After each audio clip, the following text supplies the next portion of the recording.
who is going to share some lovely tips and information with us this evening. So we do have an agenda. Here we go. There you go. So just a little bit of housekeeping. We're here for the next hour and a little bit. So this is all about you, ladies. This is your time. So I invite you to disconnect from social media.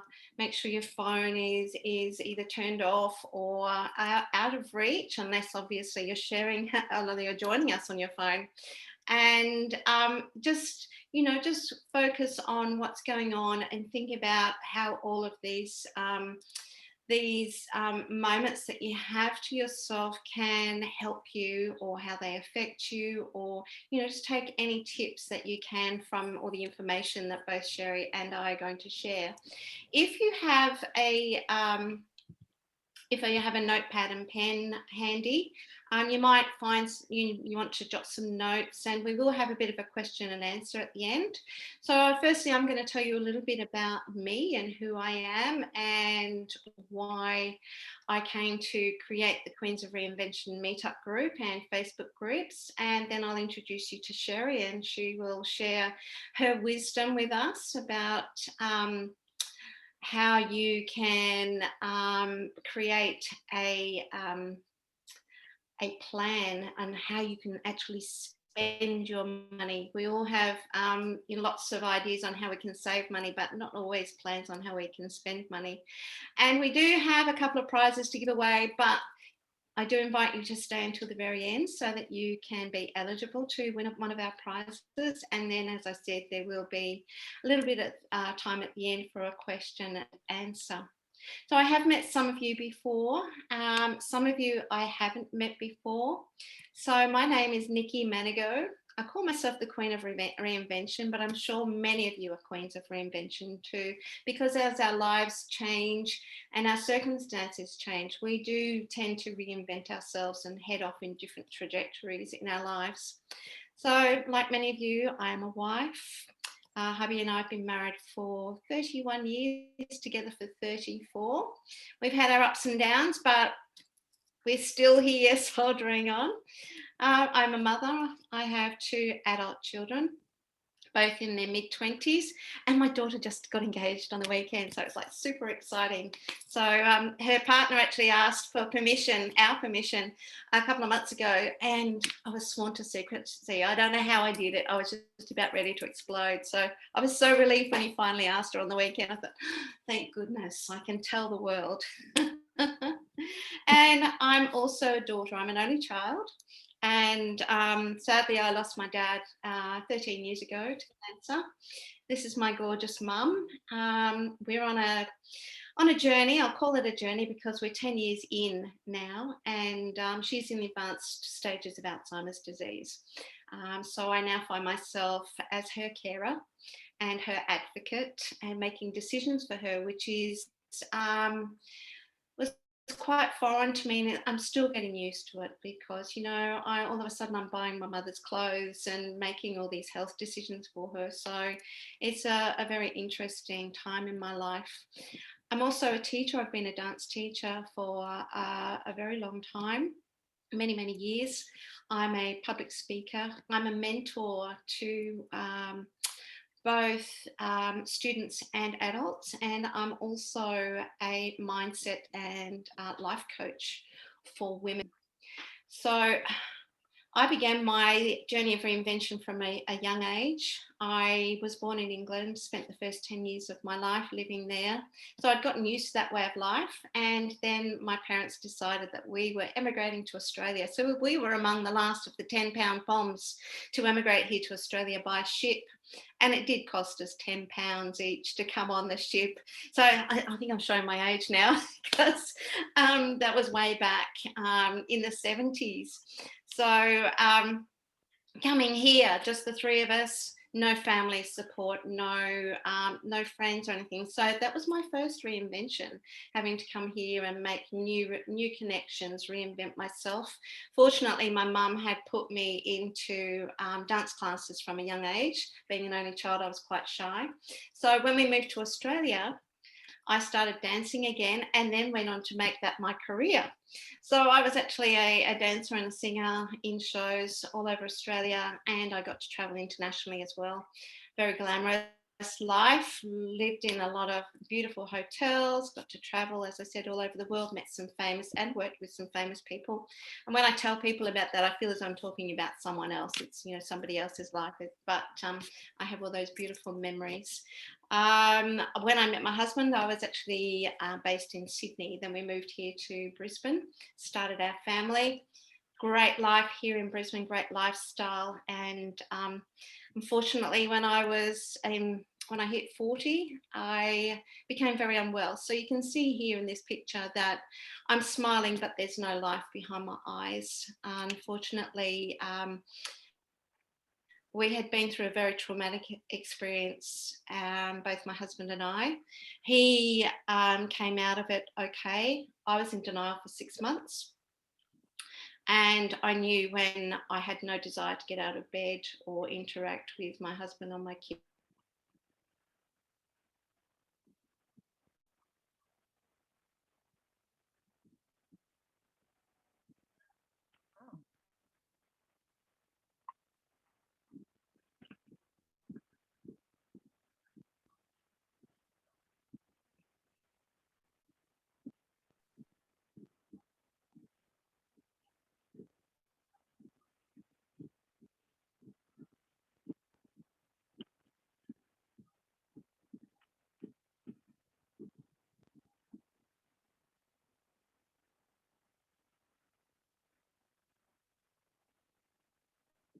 I can't hear anymore now.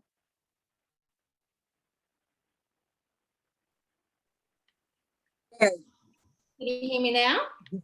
Yeah. Sorry, I don't know what happened. My internet just cut out. So where did you hear up to? We're in denial. I was in denial, right? Okay, sorry. I was actually diagnosed with PTSD. So I was very unwell for about 2 to 3 years. There wasn't a lot of support in those days, so I did a lot of self-education, did a lot of online courses, reached out to friends and family, reached out to Lifeline, but unfortunately their services weren't as good as they are now. So I did a lot of my healing on my own.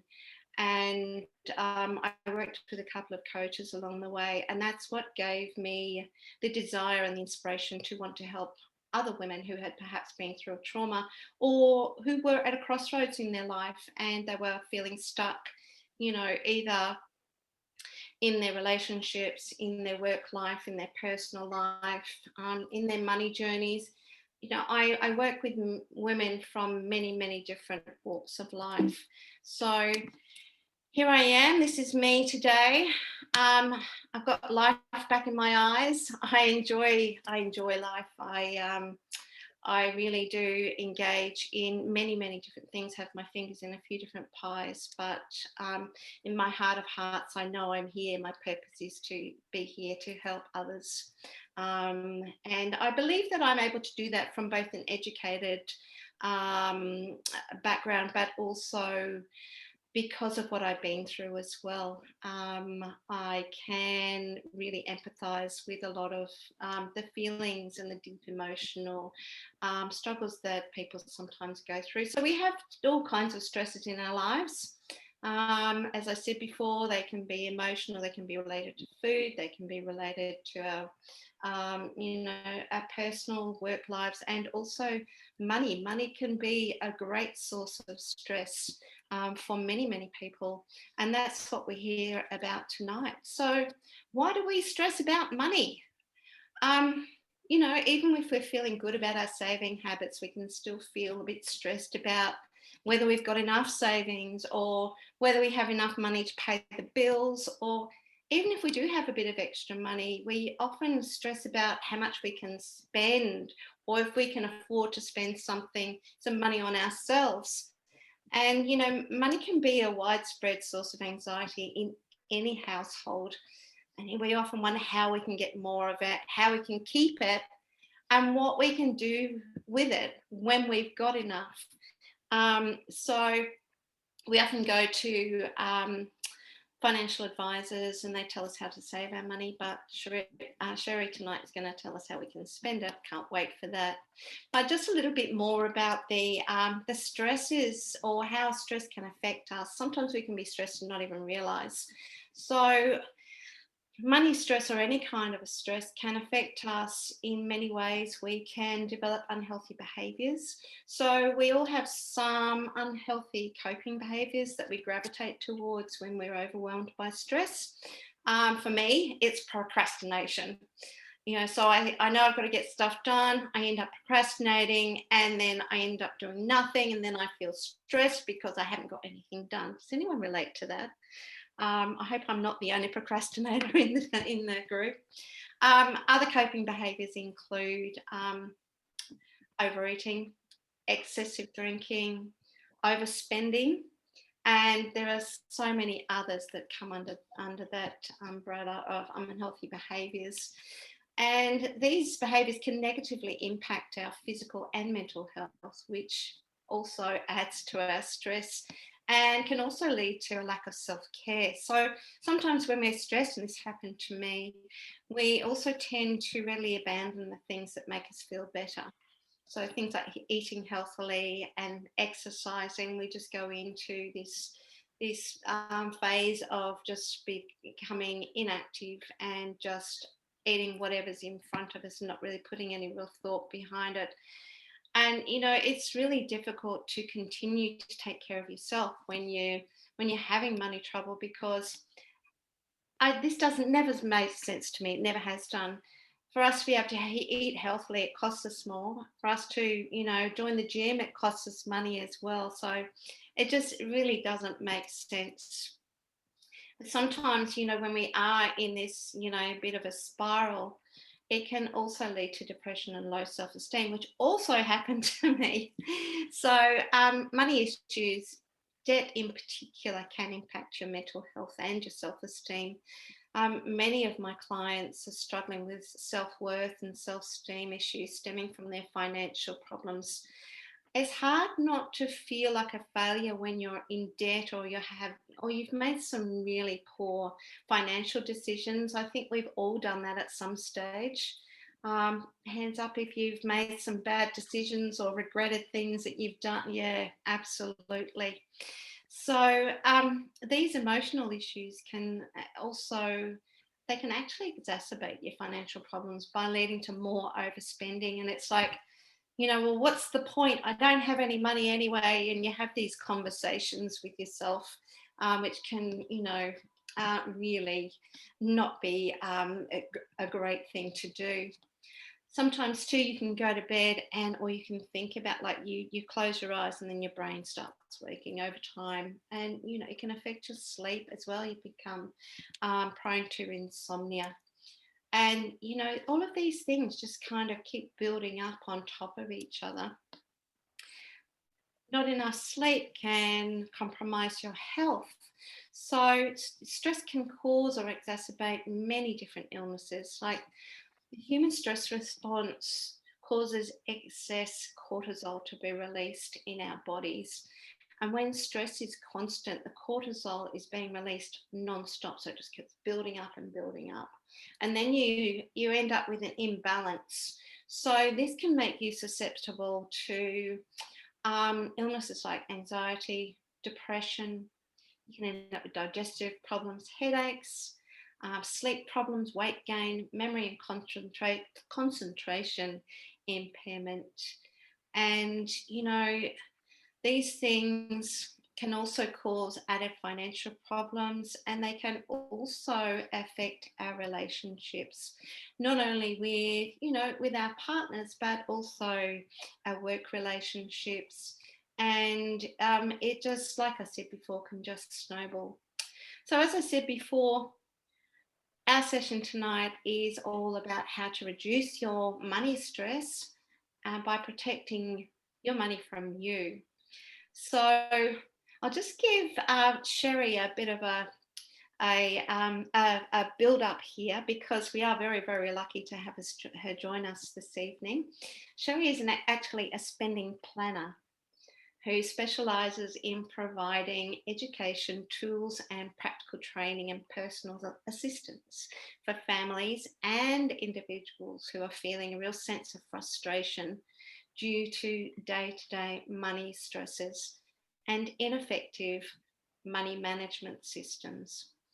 So Sherri helps many, many people to create a spending plan that is both liberating and can also set you up for your perfect spending year. So I can't wait to hear all the tips and information that you've got to share with us, Sherri. So I will stop sharing my screen and invite you to share your screen.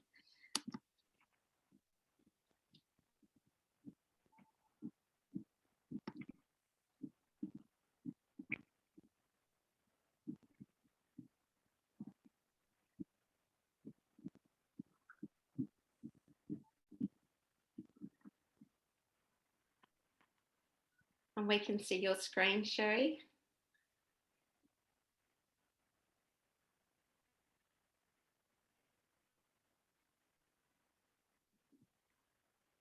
I'll just get you to unmute yourself. Okay, so could you see happy spenders? No, I've got me back again. Maybe I'm the only one that doesn't have your screen.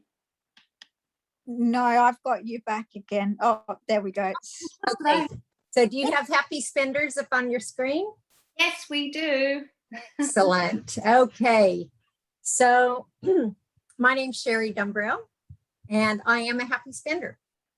I teach people how to become happy spenders, and these are just a few of my happy spenders. First of all, I just wanted to comment on a few things that that Nicky had mentioned about procrastination. Procrastination is good if you do it on purpose. Okay, so there's procrastination, which is not good. Then there's procrastination on purpose. And what I want you to do is consider the things that I'm going to share with you tonight.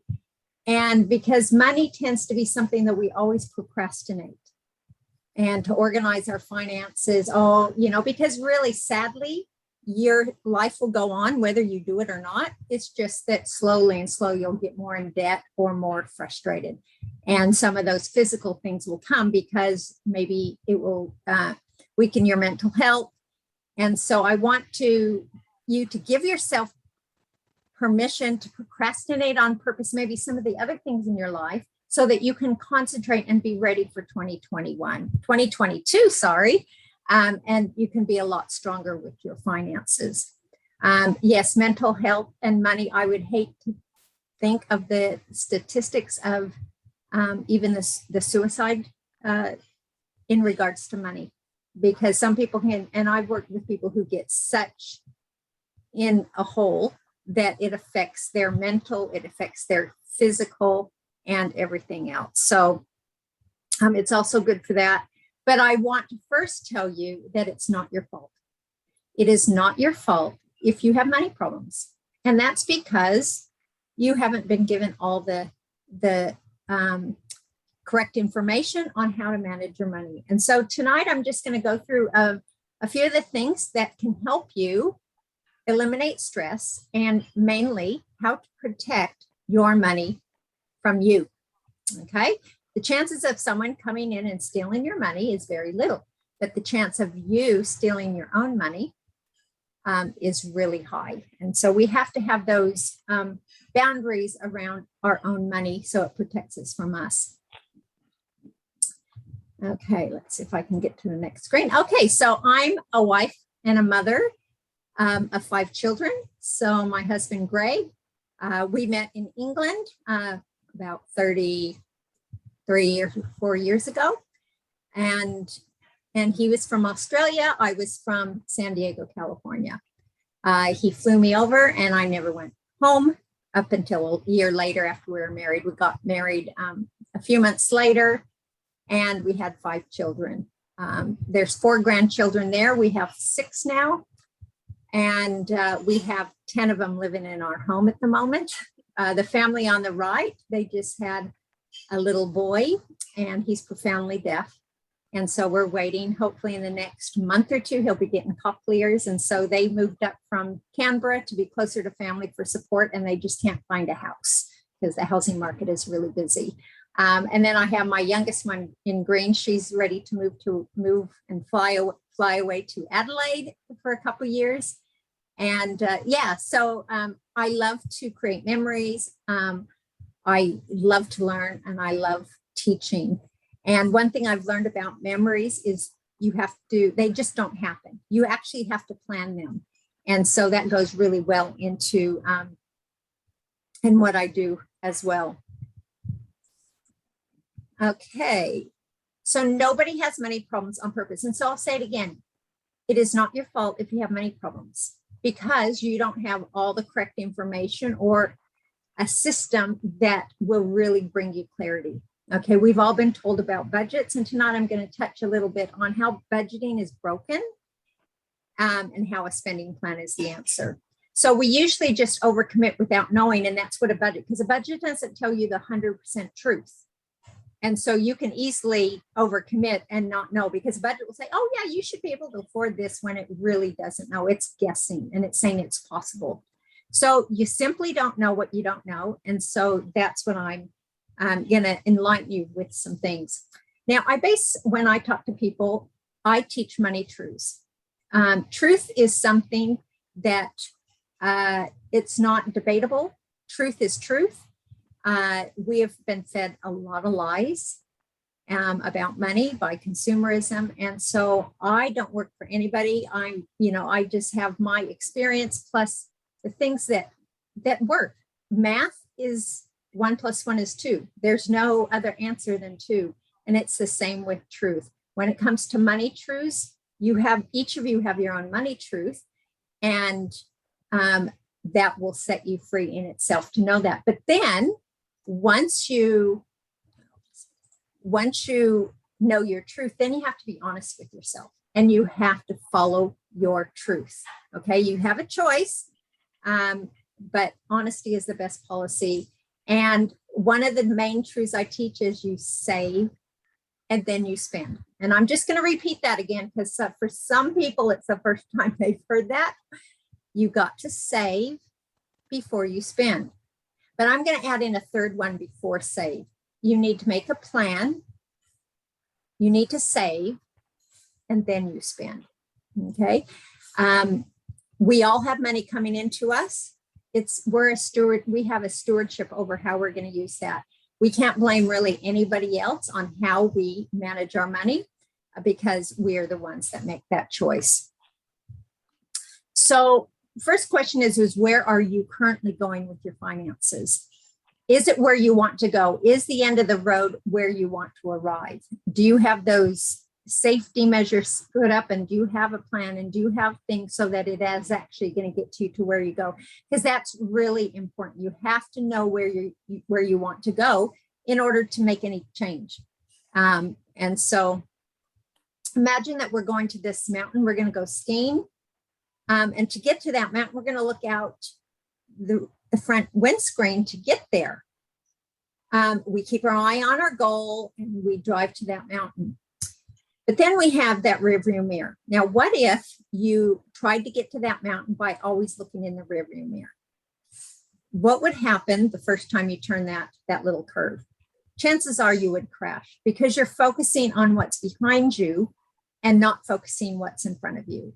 And so this is an analogy that I give in the difference between a budget and a spending plan. A budget focuses a lot on the past. Any budgeting software it's big because it's carrying the past and focusing on the future, but it doesn't do a lot with the future. A spending plan focuses all on the past. Yes, you have to look in the back, but it's just a quick glance. Like when you're driving, it's just a quick glance in the past.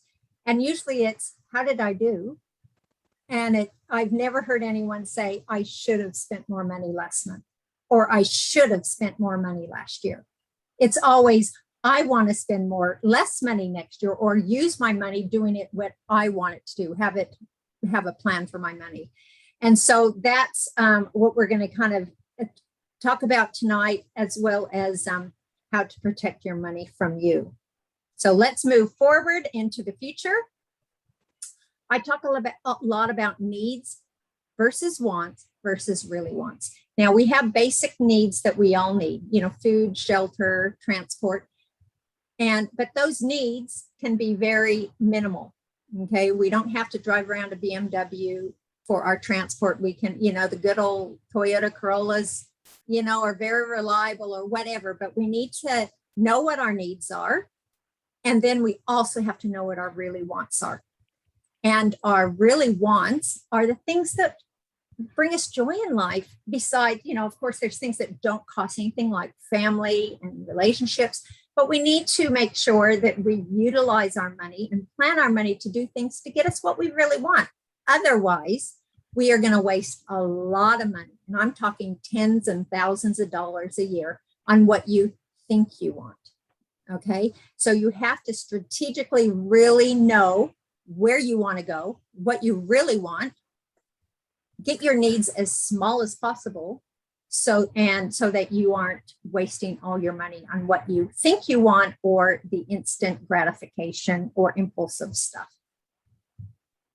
So I talked to a lot about lifestyle. There's life costs that are number one, and especially if you're a parent, you have to put these first. You have to make sure you cover those basic things first. But I go a lot further than just food, shelter, and transport and clothing. I go into the unexpected costs that we all have. And if we don't plan for them, then we're going to end up maybe getting into debt because of them. We also have to think about long-term expenses. What things in your home now, especially your appliances, will you need to replace in the next 10 years? Do you have a plan for that? Or do you have your head in the sand, like an ostrich, and think, oh, if I just don't think about it, it just won't happen. But of course, when it happens, you have a choice, and usually you end up in debt. And then, of course, there's retirement. We have to think long-term. So those are the basic life costs that you need to plan your money for first, before you decide what your style of life is, what size home you have, what kind of car you do, how often you go out to dinner, and those type of things. So first things first, this is a money truth. We need to put first things first, even though society says, oh no, you need that nicer house, or you need that thing, or you have that peer pressure, your friend buys a dress, you're out shopping and say, oh, I better do it to impress her that I have money. It's all about first things first, and then getting into your style. So I'm going to just go through 6 ways we spend our money. Any way you spend your money, you will find that you could put it in one of these areas. So one is your weekly expenses, or your pay cycle expenses. I call that FFFI, which stands for food, fuel, fun, and incidentals. So that's the money that you decide you're going to spend on a regular basis. And then the second type is your regular predictable bills. And those are the things that are bills as well as expenses, like getting your hair done. That's a regular predictable. I get my hair done every 3 months or whatever. Then there's product purchases, things that we buy. And we can, the things we need as well as the things we want. Now, at this point is when a lot of people put their head in the sand, and they say, especially when it comes to buying your first car. Oh, but it's only $20,000, Mom. And I'm sitting here thinking, and I have people telling this, and I'm thinking, no, that's the cheap part. It's the registration, the insurance, it's the car service, it's the tires, it's the battery every few years, it's the petrol. So the actual purchase of the car is the cheap part. It's the repairing, and eventually, number 5, the replacing of a car that we got our car and then we forget about it. Where really, anytime that you purchase something, you should start saving for the next one. And then there's once in a lifetime. Those are things that, your education, getting married, having your first child, going on a holiday, retirement, those are those type of things. So here's just a visual of some of those areas. So we have, again, our regular weekly or however often you get paid expenses, and then your bills or your regular expenses, your needs and your wants, your repairs, your replacements, and your thing. I mean, how many of you have a plan in your, if you have a budget for your passport? When are you going to need that? Your driver's license. Did you know that a driver's license in Queensland is $82 for 1 year, yet it's $182 for 5? Yet a lot of people who come to me, they're paying every year because they never have 182. So with the spending plan, we think long-term, we're not just looking right in front of us. We are looking at that mountain peak and thinking of all the things we need to plan for, because you're going to spend your money one way or you are going to spend it. Why not consciously spend it so that it goes to where you want it to go? Again, we can be 100% in control of our money. Now, the thing that all these have relation to is timing. The timing that you spend on these different areas is all different. Weekly, it's very fast. Bills, a bill might be only once a year. You might, repairing things, hopefully it's not that often. Replacing things, it won't be that often. Once in a lifetime, it won't be that often. So there's timing in all these things. So I'm going to just go into a quick bank structure, a way to protect your money from you. When you were given a bank account, probably your first bank account, you went to a bank and they gave you a bank account with a debit card and a savings account. And I see people who still just have one account. And in that one account, it has basically everything in there: their food, their fuel, their bills, might even have some savings, plus they have this other savings account. And banks do that for a wise purpose, because they know if you have the one account, you're going to muck it up and you're going to spend, because they give you a statement that says this is how much you have, but it doesn't say, but only this much is what you have for food or this much to go shopping with.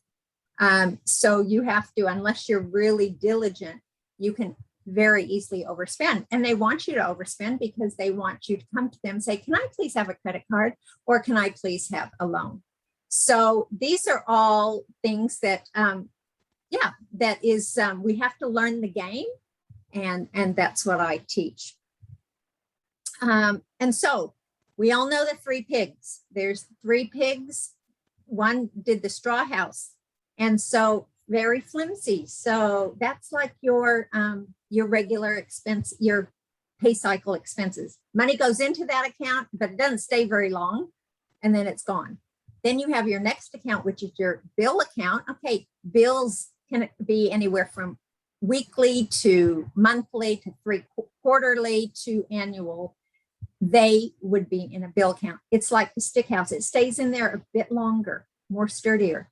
Then, of course, we have our brick house, and that is anything we're saving for. Usually it takes more than a year, so it stays in there a lot longer, making that account sturdier.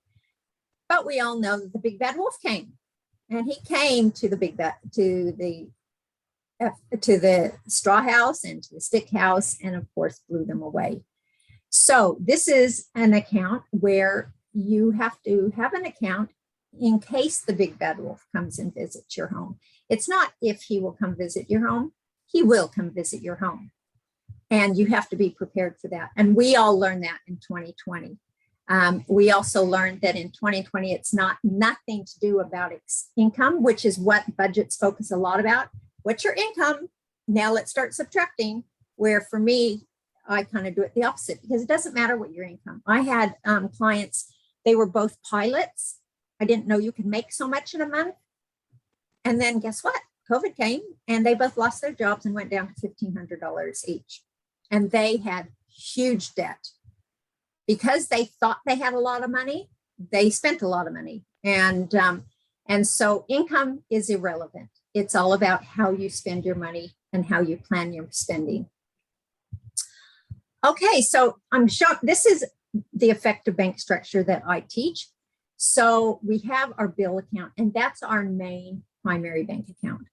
Now, most people have their income coming into their spending account where they spend their food and fuel. Okay, why do you think we wouldn't put it into that account? Because you have to then, if you, and hopefully everyone has a bill account, you have to actually transfer it out of that account. Well, sometimes we get busy and lazy, or we might think, oh, what's 1 week of missing? If your wages all go into the bill account, it's there. We then from there disperse it to the different accounts. You'll see 6 accounts, and you'll see numbers on them because they all relate to the different ways we spend our money. We need to, again, get our head out of the sand and plan for every type of spending, because if we don't, we're going to have money stress. Now, I've had a spending plan for 19 years. For the first 15 years of our marriage, we did a traditional budget. And I was an avid, I used Microsoft Money. That back then, that was the program. And I would enter in every cent I spent. And did I pay all my bills? Most of the time I was able to. Was able to save much? No, because budgets focus just more on the here and now and tell you a lot about the past, which the past is gone. So when I found the spending plan, it totally and dramatically changed our family's life. We paid off our home in 15 years, so not too long after that. And we got an investment, and I was a stay-at-home mom for 27 years. I only started my business 4 years ago. So I stayed home and chose to be a stay-at-home mom to raise our 5 children. So it had nothing to do with income. My husband has just a moderate wage. It all had to do with your system of how you manage your money and your expenses. So money goes into the bill account from there in the spending plan. And the spending plan is a software. It's only $10 a month.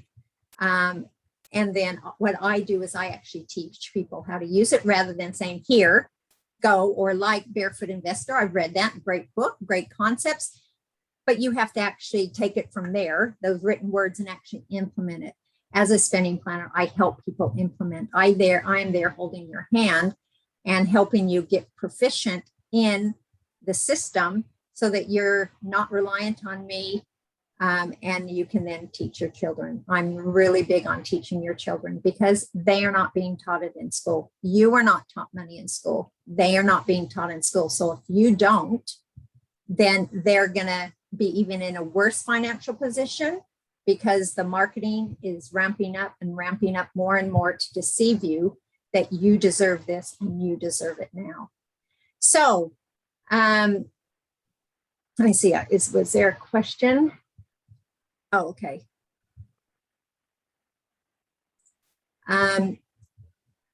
Just grab that. So yeah, so we have a separate account for our discretional spending. And why? Because that's the one area we can really overspend. You know, I say to people, how much do you spend on food? Oh, I don't know. Just if I'm hungry, I go to the store or I go through the drive-through. And it's like, we have to have boundaries. You have to have spending boundaries, which you see in all of this. Once the money's gone, you stop spending. Okay, so, you know, if I'm not going to tell you that a spending plan is going to take all your money away and you can, or that you can just spend endlessly. Okay, there are rules, but you're going to set those rules and you're going to have self-discipline and keep to those so that you can get what you really want. Of course, we have our savings account. We have our big bad wolf, and we have our long-term savings. So the big bad wolf, we know that's those unexpected irregular expenses. For example, I hit a kangaroo a few months ago. I can't get the insurance off the kangaroo. Kangaroo doesn't have an insurance. So I have to use my excess. So if I didn't have a big bad wolf with $2,000, and that's, I do it, a Barefoot Investor, $2,000 in a rainy day account, then I would have to steal that from my savings account. what if I was planning a fun trip and I was planning that money was there ready to buy that cruise, and then I hit a kangaroo? Where am I going to get that $1,000 that I was going to buy the thing? Well, you have two choices. You have one, you steal from your savings and you don't get to go on that trip, which would be the wisest thing to do, let me say. Or what most people do is put it on their credit card and worry about that once they get back from holiday. So the big bad wolf is your savings account best friend and best ally, so that what you want, what you really want, you will get, because you have a big bad wolf for those unexpected things. So $2,000 is good if a couple things go. Like it's going to cost me $1,000 to get my car fixed. And if something else goes, then I'll have the money for that as well. The long-term savings, that's for your replacement. I asked earlier, what things in your home need to be replaced in the next 10 years? Those are things that you need to start thinking about and putting money aside. If you needed a fridge in 10 years' time and haven't saved anything, it's costing you $1,000. If you put it a little bit away each week, it's only going to cost you maybe $1 or $2, because time and money work really well together when it comes to saving. Time and money, when it has to do with debt, is bad news. Okay, so look forward, see what you need to save money for, and start putting, and that's what the spending plan software makes it so easy for you to do, because of the missing link that it adds into that a budget doesn't have. Emergency fund, that is what I call now the COVID fund. If everything goes belly up and you lose your job, you should have at least 3 months of essential bare bone expenses that you can pay your basics. And so in creating a spending plan, that's one of the first things we do, is you just put in your very basics first, so we know what that number is. Because if you work for an employee, it's at least 3 months. If you're a business owner, it needs to be 6 months at least, because it's not as consistent if you own a business generally. So so as you can see, we've covered all 6 expense types. Again, we're getting our head out of the sand. We're not thinking, oh, it just won't happen to me. We're planning that things will happen. And if they don't, that's a bonus. But it brings a lot of peace of mind. I mean, I haven't worried about our finances for 19 years. And like I said, for most of those, I was a stay-at-home mom because I had a plan and I was honest with our money truth, and I stuck to that plan. Now, was I perfect? No. There was times when I didn't, but generally I stuck to my plan. And yeah, we're in a good financial position today because of all those little choices. Okay, I think I'm going to, there's my ostrich. So a traditional budget is basically useless. It just says it's possible to pay your bills. It doesn't show you how to pay your bills because it lacks timing. Do you see any timing on here other than monthly or annually? But it doesn't, when it says, okay, here's your income, let's list all your things. It's just, and as you can see here, car repairs, $40. No, what they're saying here is every week I'm going to put away $40. With a spending plan, it takes and does that all for you. You don't need to guess. We work on the full amount that we need to pay, not installments. So by having the bills in one account, you have the power of leverage. Too many people give their money away to the provider in installments. And of course, they leverage off your money.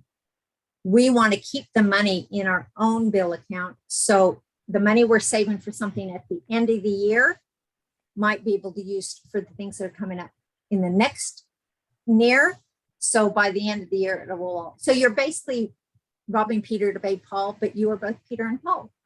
And so that's the power of leverage, which I teach.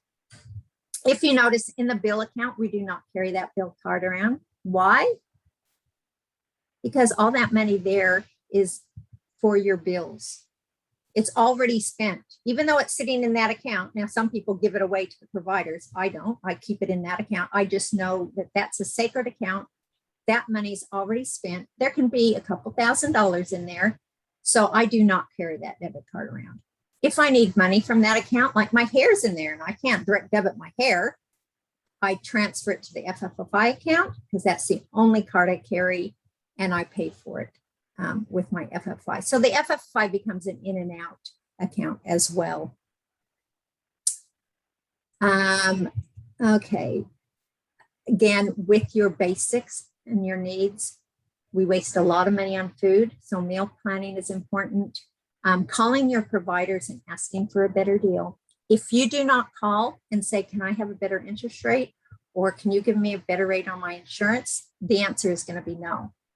But if you ask, 9 times out of 10, it will be yes. And you can save hundreds up to thousands of dollars in just a few hours by calling your providers if you have not. Don't get embarrassed. They're embarrassed if you don't call them for you. So ask. Okay. There's just some for the big bad wolf, why you would use that. Most Australians don't even have $400 in a bank account or a savings account if they need an essential service like a plumber. Really sad. And so those are the type of things that, so as it says down here, become a seed planter, not a firefighter. I'm a seeds planter.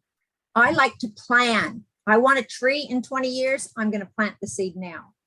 Okay, and now I'm going to water it. I'm not going to wait until I need that tree and need to have that fruit to feed my family. I'm not going to be a firefighter at the last moment. And people who know me know that I do not put out their fires. If they create and procrastinate, then they can deal with their own fire because I want to become a seed planter. And that's what having a big bad wolf account, your long-term savings, is your thinking in the future, making plans now so that those things won't happen. Some of the things for our long term that we need to eventually replace, and some of the things that we really want in life that really enhance our life. Okay, so that's the bank account structure that protects your money from you. Now, of course, some people, they have the FFFI, but they might want his and her splurge account, and that's fine too. You know, because usually there's one partner who spends more than the other. So it's really important to give them their own little spending money account and let them know that once it's gone, it's gone. And they never carry the bills account card around. And sometimes when I work with people, some husbands just can't give up that bill account card. And so they sabotage their own plan. Some women sabotage their own plan. So it's really important to make a plan and then keep to it because, again, we are the ones that are going to sabotage or steal from ourselves. It's no one else. So that's how you protect your money from you. And I'm just going to explain the difference again between a budget and a spending plan. Budgeting is broken. A traditional budget compares income and expenses and shows you that it's possible to pay expenses, that it's only possible. It does not show you how. Okay. And again, a budget focuses on income. And as we know, income has nothing to do with it. I have people who I work with who are 17-year-olds. I have retirees. I have pensioners. I have people who make a lot of money a year. It has nothing to do with their income. It has everything to do with how they plan and spend their money. So a spending plan is a 3D budget. Yes, we have income and expenses, but we focus more on your expenses to make sure it's where you really want them to go. But it adds in that third vital dimension of timing. So it's the timing of your income and your expenses that makes all the difference. A budget does not go into timing. So a spending plan is like having a future crystal ball, seeing your future perfect spending year, seeing your future bank statements. Literally, you will see what your bank statement in each of your accounts will look like if you follow your plan. You will know what all the balances on any date in the future it should be, so that you can know for 100% that you can automate your bills. All my bills are automated. I don't even touch. I spend 10 minutes a month because we get paid monthly. So really it takes as little as 10 minutes a pay to do your spending plan, because you initially put the information in, which I did 19 years ago. It's a one-time thing. And now I just follow my plan and monitor it that I followed my plan. It then is like a GPS. It tells you exactly what you need to do. It makes it so simple. We basically have you touch your money as least as possible so that you can get the things you want. So the difference between a budget and a spending plan is timing. And it's about time that you consider, is your current money management system working for you? Or is it about time to maybe see if there's a better way, and so that you can be wiser in your planning and your spending of your money? So yes, it is a software, and it's $10 a month to get access. And then what I do is I teach, and I have services to educate you and get you to create your spending plan and to start living your spending plan. And then you will be better educated with financial literacy than anybody else. My 17-year-old clients, they just feel so adult because they know more than most adults. And they are so excited because they can pay for their own formal, they can pay for their own schoolies, and they want to feel like an adult. And so we need to empower our children to know how to be better with money and have a good plan. So a spending plan predicts the future and shows you how to pay your expenses. It's a forward projecting cash flow system. Now in businesses, often they might have a cash flow system, but usually in personal, we don't. It's so important to have it as your personal expenses. So the question is, how would you feel if you knew all your bills and expenses, like all your expenses, were covered for the next 12 months? How would you feel? Let me tell you, it's a great feeling. Like I said, we have zero money stress because we have a spending plan. We can see it gives us 100% clarity. It shows us our 100% truth. And if you need change on your money mindset, truth will do it. You know, you see your money truth, and I've cured spendaholics in one session. Because when you know your truth, yes, you have a choice, you can keep going, but usually when you know your truth, you want to be better. When you know that you can pay your debts off, or your mortgage, or be out of consumer debt within a couple months or 6 months, and you know the date, which the spending planner tells you that, why wouldn't you be motivated to keep to your plan? And so the spending plan is an answer, but tonight I've shared you tangible things that you can do to protect your money just in regards to your bank structure. Of course, with the spending plan, when you put all your money into the bill account, it's going to tell you how much to keep in there by telling you how much you can continue to put in other areas. So it does all the calculating. You never have to use a calculator again. It's always a live thing. You are always seeing 12 months in advance. You never have to do it every year or every month like a budget. I did it 19 years ago, and I still am benefiting from my spending plan and have complete financial peace of mind and financial freedom. Just finishing off, this is the dashboard of the software. If this was a budgeting software, it would have said you made $84,000 last year, and you spent $57,000, and you saved $25,000. And on the right, it would say, "Ooh, you spent $24,000 in accommodation." But you know what? The exciting part is this is the future. This is your future spending. Once you put everything in, it says this is what you're going to do in the next year. If you're not happy with spending $24,000 on accommodation, guess what? You've not spent it yet. So you can make a change. If you see, and it will show you if you're going to be short, if your bank balance is going to be short in 2 or 4 or 6 months. Wouldn't you want to know that so that you can make a plan or alter your plan so that you don't have to? That's why I never have money stress with money, because my plan is I can always see 12 months in advance, and I can always ensure and make a that I do not go into the negative. So we give every dollar a job. See, it tells you how much you have left over after you've said what you're going to spend. Most people will just waste that money. But no, we want to give it a job. And let's put it into savings so you get what you really want. So how much money is going to link from your spending in the next 6 to 12 months if you don't make a change? That's a question that you can answer. My favorite saying in finishing, multiply your time and money by giving yourself emotional permission. And this goes back to procrastinating on purpose, maybe some of those other things, giving yourself emotional permission to maybe not watch Netflix for a month, binging, and spend that time to organize your finances. There's so many things that we can eliminate.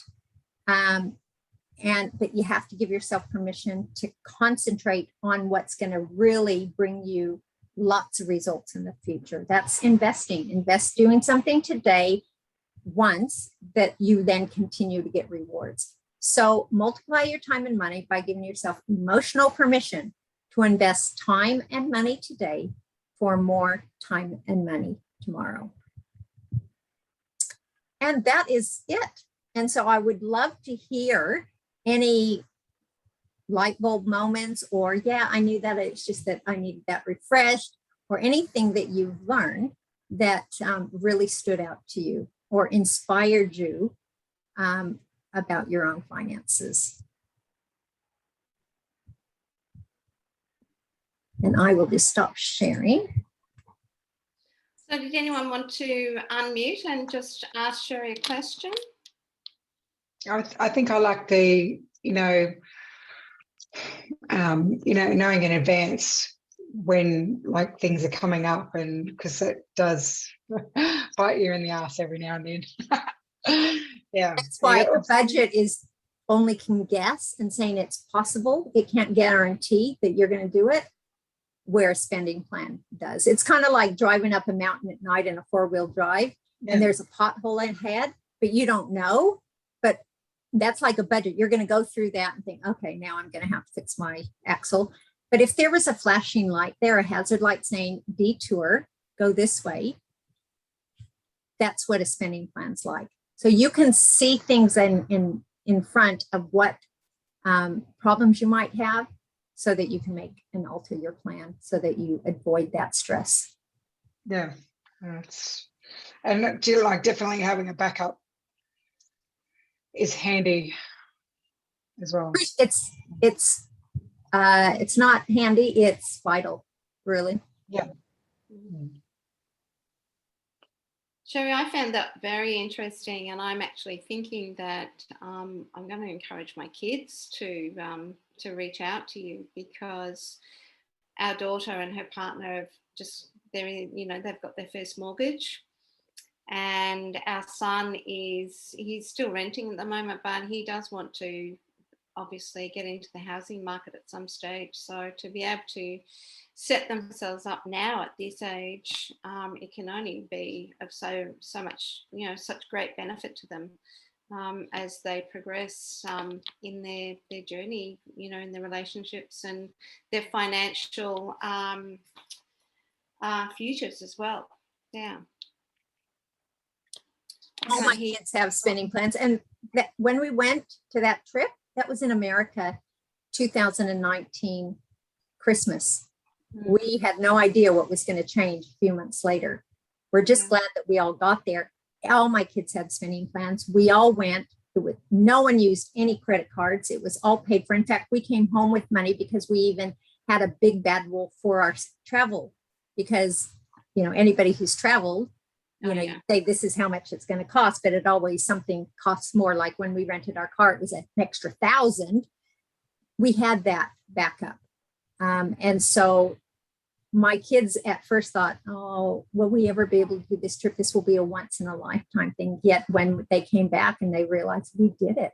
So we're actually waiting for the borders to open. We're planning on going in 2023 again, because it proved to my kids that with a plan and keeping to your plan, you can accomplish anything you want.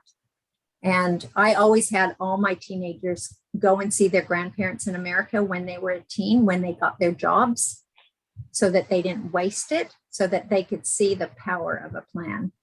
And so again, I'm really big on teaching your children. And I even have a kids and money webinars that I'll be doing as well. Cool. So how do we access what you have to offer? So my Facebook page is Happy Spenders Beyond Budgeting. Okay, so we go beyond budgeting because of timing. We add in that vital element of timing. And so there you can go into there you'll get access to a free gift, which is my intro course of my full course that I take people through. That will kind of be a refresher of tonight, the difference between a budget and a spending plan. And if you're interested in learning more, how to jumpstart and get in. I now do 8-week courses. I take people through as a group. And so we get you to create your plan and start living your plan, and some accountability in there as well, so that you can then go on. And I highly encourage, again, I have a special price for under 25s because, yeah, I just don't want them to get into the financial debt the longer they get, they don't have the truth. And so that's a great gift and a coupon for children or nieces and nephews for Christmas. And so, yeah, it's Happy Spenders Beyond Budgeting. My business is Essential Spending Planner. You can find my Facebook page on that as well. And then I regularly do meetups like Nicky, just on different topics. And yeah, so, and the thing is a lot of people have this barrier around money. You mean you want money and to teach me about money, where they'll spend lots of money on courses and everything else. You know, I am very affordable because I'm just so passionate about it. And the group sessions have been amazing. And there is no embarrassment. There is no shame. Because again, it's not our fault if we had, you know, it is my fault now if I do, because I know the truth. And if I don't follow it, it is. But if you don't have a spending plan, you're just kind of guessing and doing that. And so it's a great thing to have. Did anyone else have any questions or? No? Well, I will just share my screen again because Sherri has provided a prize and you guys are still here. So I will just try, here we go. I've got a magic wheel. I love this wheel of names. If anyone's been on one of my meetups before, I get very excited about this thing. So everyone's name is on here. Just check. I've got Elizabeth, Karen, Sherri and Maxine. All right, so here we go. Who's going to be the lucky winner? Because Sherri has kindly offered a one-on-one spending planner session to the lucky winner of this prize. So here we go.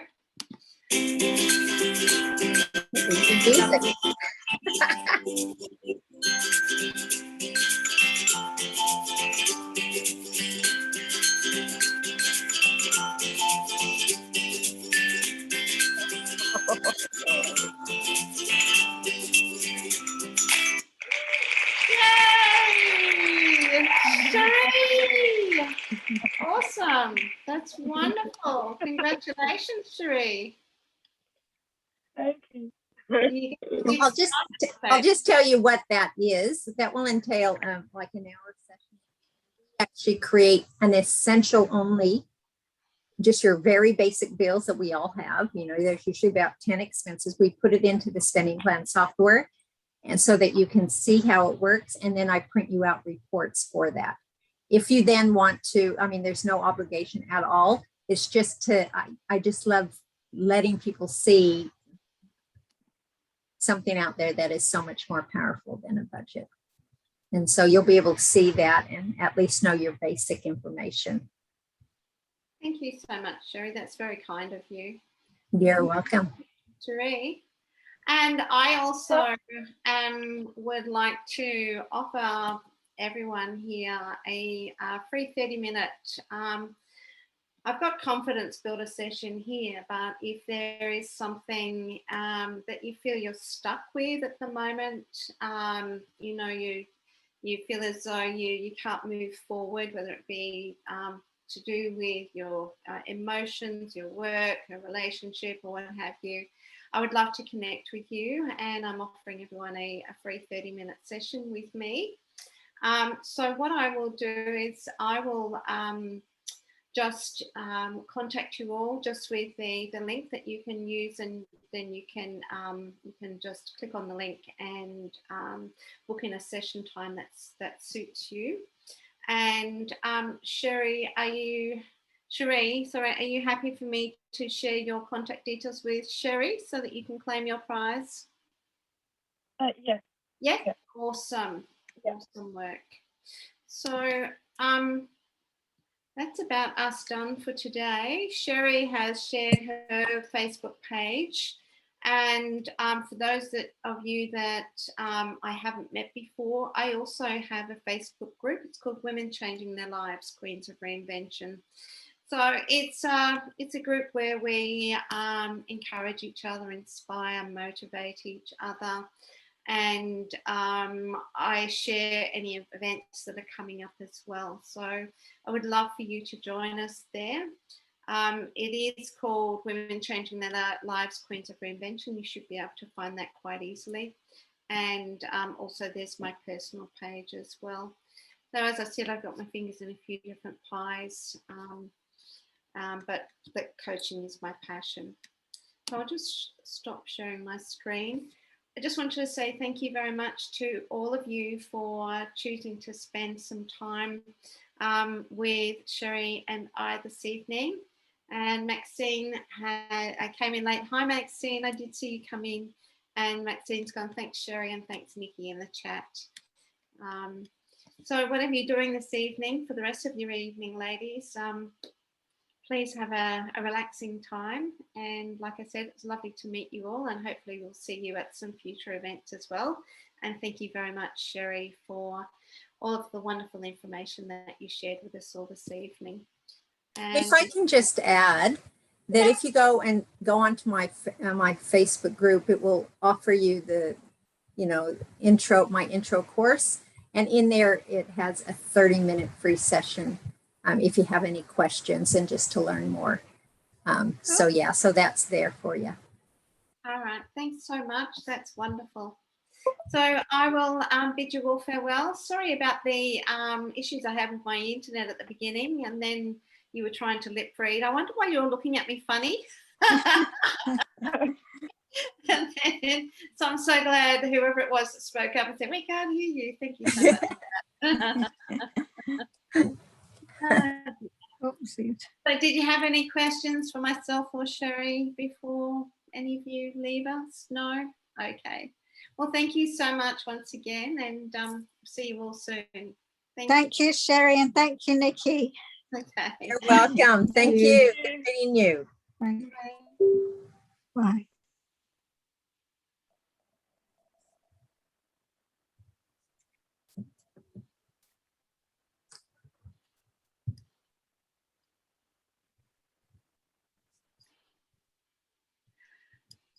Thank you for pressing record as well, Sherri. Oh, yeah. I didn't know if I could on my end, but I can, I guess, if you're a host. So I take it recorded it to mine. It has recorded to yours. Do you want to stop? Okay, so I'll send you that. I usually upload all mine to unlisted on my YouTube channel, so I'll send you a YouTube link. Did you want for to that. just stop it? Oh, sorry. Stop the recording?